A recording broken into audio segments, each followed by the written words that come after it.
Mga kabanding, isa pa pong importante sa pag-aalaga ng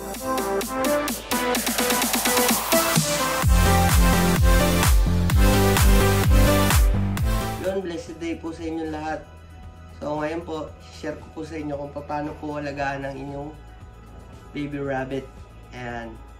So share ko po sa inyo kung paano po siya alagaan 1 to 3 months old. So sa yung edad po kasi ng mga ganitong rabbit, yung 0 to 3 months, ito po yung critical sa buhay ng mga pet rabbit nyo yan.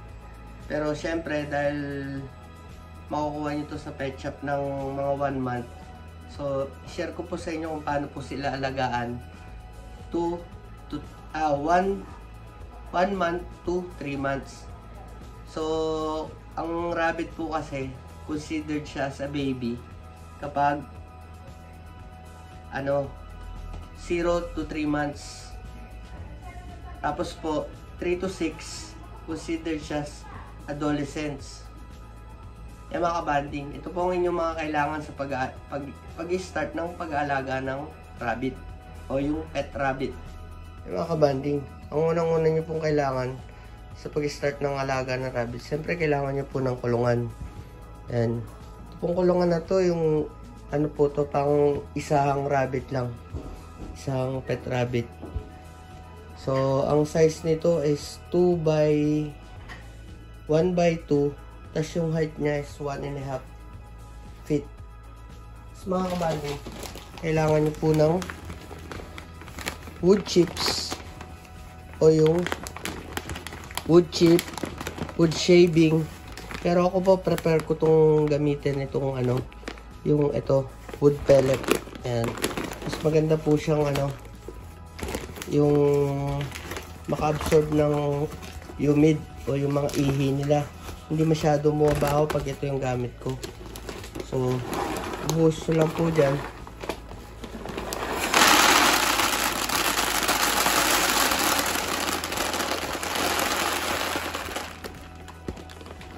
Mga ganyan, mga isang tabo.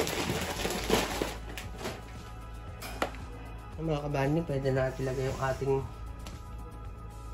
si Sky. By the way, ito nga pala si Sky. Yan. So, bali si Sky, mag-aano na siya. Mag 3 months na siya. Share ko sa inyo lahat kung paano yan, healthy yan, Tsaka tame na tame. Bait. Ayan, Magti 3 months na siya. So, siya. Malapit na siyang maging adolescent rabbit. Ayan. Yung mga kabanding, tapos lang kailangan yung baby food. Yung pagkain ng baby rabbit. Dito ilalagay ko siya rito kung ano yung kailangan nyo. Kailangan yung, yung pang baby rabbit talaga, yung may nakadrawing siya sa kahon niya na, na parang chupon, yung gatas. Pang baby talaga, Siyempre kailangan nyo ng lalagyan ng pagkain. Sinali ko na kasi dito sa yung wala na yung kahon ng yung lalagyan. Pero ilalagay ko na lang po dito yung itsura ng ng pagkain ng baby rabbit. Lagyan nyo lang po siya ng 1/4 cup every day.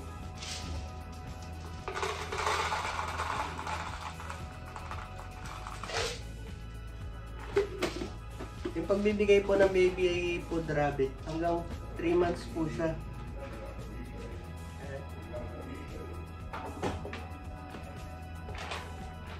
Yan. Favorite ni Sky yan. Mga kabanding, syempre kailangan nyo rin ng water bottle. Yung pang rabbit. Ganito yung tsura ng pang rabbit. Iba yung pang ibon. Ito pang rabbit. Yan. Kailangan hindi nakawalan sila ng tubig. Kailangan araw-araw fresh yung tubig nila. Tsaka kailangan parating meron. Dahil mahilig uminom itong mga rabbit. Lalo ang pag ganito, dito summer, yan, mahilig sila uminom. Kaya kailangan parating puno, fresh water.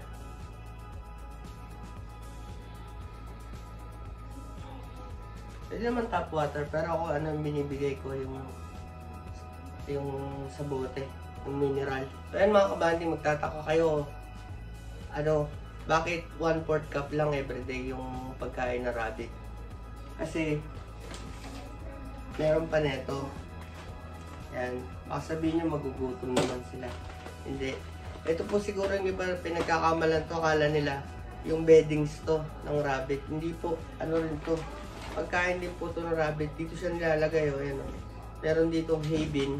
Yung parang ano to. Sa kabayo. Diba? Yung lagayan ng pagkain ng kabayo. Ano. Dito yan nilalagay. Idol, kung gusto nyo mag-design ng sarili nyong kulungan, yung agawa kayo ng kulungan, maganda yung ganito. Ito nyo maluwag pa siya dyan. Pero lalaki pa yan eh. Yan, dyan nilalagay yan. Oh. Favorite niya rin yan. Pagkain din yan. Hindi po to yung beddings. Akala nung iba to eh, pang beddings yung para sa ihi. Hindi po. Kinakain din nila yan. Araw-araw po puno to. Puno yung tubig, puno rin to. Kasi nga yung pagkain niya, lang eh. 1/4 cup lang everyday yung pagkain niya. Yan, puno. Pero yung iba dyan magiging parang beddings na rin yan. Dahil yung iba hindi niya naman kakainin yun. Yan, puno yung niya. Lagay niya ng hay bin. As mga kabanding, pag nakuha nyo nga pala yung rabbit niya sa pet shop, usually nga, yan, mga 1 month old yung rabbit. Pag nabili nyo siya sa pet shop, tawag dito. Ang gagawin nyo po, 10 to 15 days, kapag nakuha nyo po siya, huwag nyo po siya muna siyang hayaang kung may mga bata kayo, kagaya ko, huwag nyo po muna siyang hayaang laruin ng mga bata for 10 to 15 days. Hayaan nyo po muna siyang ma-acclimate sa bahay nyo. Kasi po medyo prone po sa ingay itong rabbit eh. Ayaw nila ng maingay. Ilagay nyo siya sa mga pwesto na yung hindi siya masyado naiingayan. At lalong-lalo na, hindi siya maaarawan. Dahil po madaling ma-dehydrate tong rabbit. Masyado siyang prone sa init. Kaya pag na-dehydrate siya, usually mamamatay ka agad sila. Kaya ako, dito ko siya nilalagay. Dito lang siya sa likod. Pero after 10 to 15 days, pwede nyo na po siyang ilabas-labas. Kagaya niya pag pinapalitan ko po siya ng beddings sa ilalim. Minsan po inahayaan ko muna itong maglakad-lakad sa loob ng bahay para naman siya. Makatakbo-takbo. Yan, laruin ng mga bata. Kaya sobrang tame nito yan. Dahil nalalaro ng mga bata ito eh. Ang mga banding, isa pa pong importante sa pag-aalaga ng rabbit. Bukod dun sa diet nila. Kasi yung iba kasi, kapag nakabili sila ng rabbit, akala nila, pwede na nilang pakainin ng yung mga fresh food, kagaya ng carrots, apple, o yung mga pechay, mga ganyan, kung anong yung mga dahon na fresh. Hindi po, wag po natin silang bibigyan ng ganun kaagad-agad. Mag-start po tayo magbigay ng mga ganong klaseng pagkain after 1.5 months na nasa inyo sila. For example, di ba nakuha nyo sila ng 1 month.